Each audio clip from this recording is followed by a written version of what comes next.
कुमार गौतम। अच्छा विक्की जी, आप ये बताइए कि जो इस समय दिल्ली में घटना घटी है, साक्षी की हत्या कर दी जाती है, साहिल नाम के व्यक्ति ने हत्या कर देते हैं, 20 बार चाकू मार के उसकी हत्या कर दी जाती है, उसके बाद उसके सर पे पत्थर मारे जाते हैं।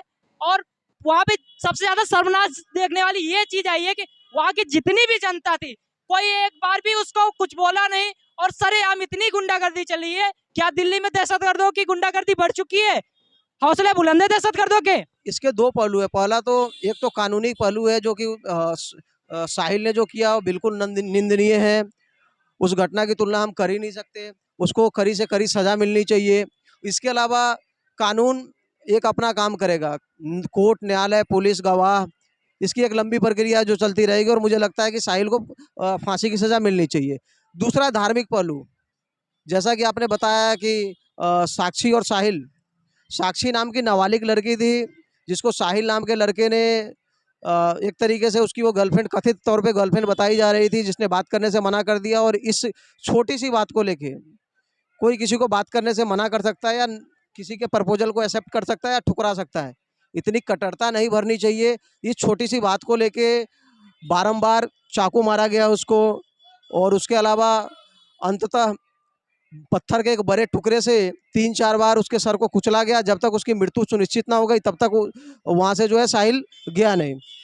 जहाँ तक बात धार्मिक बातों की बात करता हूँ, तो इससे पहले भी दिल्ली में एक दिल दहलाने वाली घटना हुई थी श्रद्धा और आफ्ताब की। तो मेरा मानना यह है कि भैया, श्रद्धा के 18 या 20 टुकड़े करके फ्रिज में डाल दिए गए थे। तो मेरा ये कहना है कि श्रद्धा और साक्षी कटने के लिए नहीं बनी, वो कोई बकरा नहीं है, वो भी एक ह्यूमन बीइंग है। और हमारे धर्म में तो हिंदुओं में माताओं बहनों का जो स्थान है, लक्ष्मी की प्रतीक माँ लक्ष्मी, सरस्वती की प्रतीक, विद्या की प्रतीक माँ सरस्वती, और बल की प्रतीक माँ दुर्गा। तो हम तो देवियों का की पूजा करते हैं, आराधना करते हैं। लेकिन जहाँ तक बात दूसरे धर्म की बात है, इस्लाम की बात है, तो मुझे लगता है कि वहाँ पे भी थोड़ा सा काम करना चाहिए। और जो ये धार्मिक उन्माद इस तरीके के लोग हैं जो छोटे छोटे बच्चे लव जिहाद के चक्कर में पड़ जाते हैं, तो मुझे लगता है कि सरकार को इन मुद्दों पे बात करनी चाहिए। और सरकार के अलावा धार्मिक धर्मगुरु जो है, चाहे वो मुस्लिम धर्मगुरु हो या धार्मिक नेता या मुसलमान बड़े नेता, उनको भी अपने समाज को एक सख्त संदेश देना चाहिए। आप बताइए, कौन कौन ऐसा व्यक्ति नहीं है जो बोलता है कि भाई श्रद्धा के साथ या के साथ गलत नहीं हुआ ना, श्रद्धा वालकर के साथ गलत, साक्षी के साथ भी गलत हुआ। लेकिन आप किसी भी एक बड़े मुसलमान नेता या धर्मगुरु की टिप्पणी निकाल के बता दीजिए जिन्होंने इस घटना को की निंदा की हो, चाहे असदुद्दीन ओवैसी भी क्यों ना हो। मैं घटना को एक कानूनी पहलू से तो मैं देख ही रहा हूँ, साथ में धार्मिक पहलू से भी देख रहा हूँ। धार्मिक पहलू से इसलिए देख रहा हूँ क्योंकि ये जो मामला आए हैं, कहीं ना कहीं इसमें लव जिहाद के एंगल है। तो ऐसा नहीं कि घटना नहीं होते, घटना अनेकों घटना होते हैं, लेकिन जिस तरीके की विवश घटनाएं ये हुई हैं साक्षी और श्रद्धा वाली, तो कहीं ना कहीं सनातन धर्मियों को ये सोचना पड़ेगा कि क्या हमारी माँ बहनें कटने के लिए बनी है क्या? आप बताइए ना, फ्रिज में कटने के लिए थोड़ी बनी है भाई। काट के उसके टुकड़े को रख दिया जाए, कोई देश में आंदोलन ना हो, कोई उसके लिए मोमबत्ती मार्च ना निकाले, कोई धार्मिक धर्मगुरु उसके लिए अपनी संवेदना प्रकट ना करे। और जो आपने देखा साक्षी के साथ जो हुआ सिर्फ ना बोलने से, ये हमारा अधिकार है ना भाई। अब इस बहुसंख्यक समाज से और उसकी लड़कियों से उसके अधिकार को भी छीन लिया जाएगा तो फिर बहुसंख्यक समाज जाएगा कहाँ? मैं आप सबसे एक सवाल और करना चाहता हूँ। जैसे वहां पे उसके संग घटना तो हुई, उसका जितनी भी वहां पे जनता थी केवल देखती रहेगी, कुछ भी वो व्यक्ति, इतने क्या दिल्ली में हौसले बुलंद है, इतनी गुंडागर्दी बढ़ चुकी है। और केजरीवाल महिला सुरक्षा की बात करते हैं, इस बारे में आप सब क्या कहना चाहेंगे?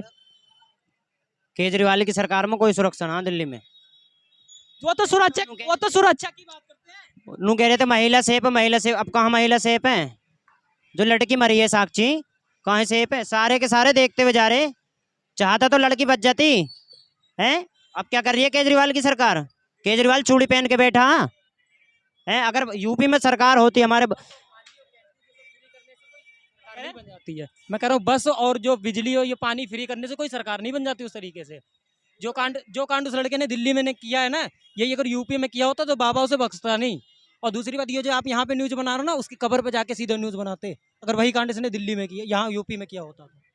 आप क्या चाहते हैं सरकार से? फांसी, सीधा सीधा फांसी। और फांसी ना हो तो साला इनकाउंटर, जिस तरीके से अभी वो मुस्लिम को जिस तरीके गोली मारी थी ना लड़कों ने, ठीक है, इस तरीके से छोड़ दिया तो कोई ना कोई मार ही देगा। की बात मुसलमान की नहीं कि मुसलमान को गोली मारी, बात इस बात की है कि चूंकि अतीक अहमद या दूसरे जो भी गुंडे थे, अब तो गोली तो विकास दुबे को भी मारी गई, तो वहां तो हमने ये नहीं बोल रहे कि भैया विकास दुबे बहुत बढ़िया आदमी था, भाई उसने पुलिस का कत्ल किया तो इनकाउंटर होगा ही। उसी तरीके से अतीक अहमद चाहे वो किसी भी धर्म का हो, यदि उसने गलत किया है, लोगों के निर्दोष लोगों की जान यदि उसने ली है तो उसको मारा ही जाएगा। तो इसको कोई महिमा मंडन करने की बात नहीं कि भैया विकास दुबे बढ़िया हो गया और अतीक अहमद खराब हो गया। जो गुंडे उसको जहां तक दिल्ली की बात की, लोगों में असंवेदनशीलता है, कहीं ना कहीं पुलिस प्रशासन, दिल्ली की पुलिस प्रशासन लोगों का विश्वास जीत नहीं पाई है। यदि लोगों का विश्वास जीत पाती तो मैं देख रहा हूँ उस वीडियो फुटेज में करीब 10 लोग आ जा रहे हैं, लेकिन उस दरमियान किसी ने उस लड़के को पकड़ने की कोशिश नहीं की, चाकू छीनने की कोशिश नहीं करी। लोगों के मन में डर है कि भैया यदि मैं अभी इसको रोकता हूँ ना, चाहे 2 चाकू के वार लग गए, पुलिस मेरे को बेवजह ले जाके थाने में परेशान करेगी।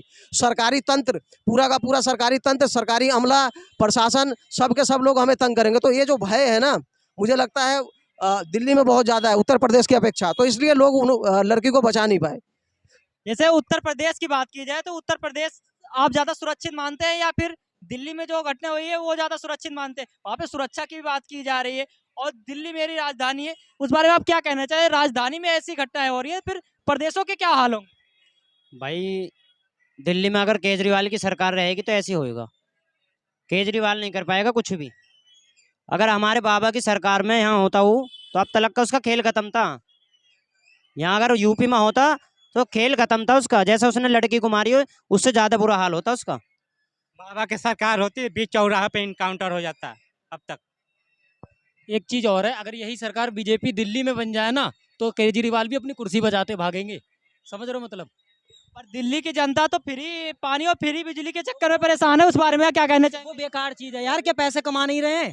बाद में बता तो नौकरी नौकरी, लोग कहते हैं कि नौकरी बेरोजगारी चल रही है। यहाँ पे आके देखो बहुत सारी कंपनी ऐसी खाली पड़ी जहाँ पे नौकरी चाहिए आदमी को। भारतीय लोकतंत्र का सबसे काला अध्याय है जो राजनीतिक पार्टियों ने शुरू किया है। इसको फ्रीबी के नाम पे जनता को लूटा जा रहा है, जनता के नागरिक अधिकार का हनन किया जा रहा है। मैं यदि घोषणा पत्र में इस बात की घोषणा करता हूं कि मैं आपको बस फ्री दे दूंगा, बिजली फ्री दे दूंगा, पानी फ्री दे दूंगा, लेकिन आपकी सुरक्षा की गारंटी नहीं लेता हूं, आपकी बच्चियां कटती रहे, आपकी बच्चियां फ्रिज में डलती रहे, आपकी बच्चियों का सरेआम मर्डर होता रहे, आपकी बहन बेटियों का इज्जत सुरक्षित नहीं हो, तो आपको क्या फ्री में बिजली चाहिए? आपकी बहन बेटियों की इज्जत चाहिए? बताइए ना, इज्जत चाहिए ना, शिक्षा चाहिए, रोजगार चाहिए।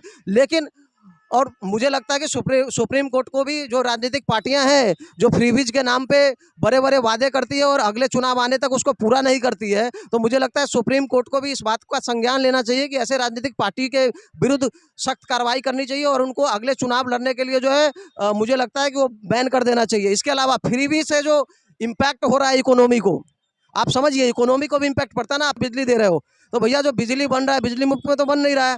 बिजली बनाने के लिए प्राकृतिक संसाधनों का वो हो रहा है ना, उपयोग हो रहा है। तो प्राकृतिक संसाधनों का जब आप एक हद से ज़्यादा उपयोग कर लेंगे तो उसके संरक्षण के लिए पैसा कहाँ से आएगा?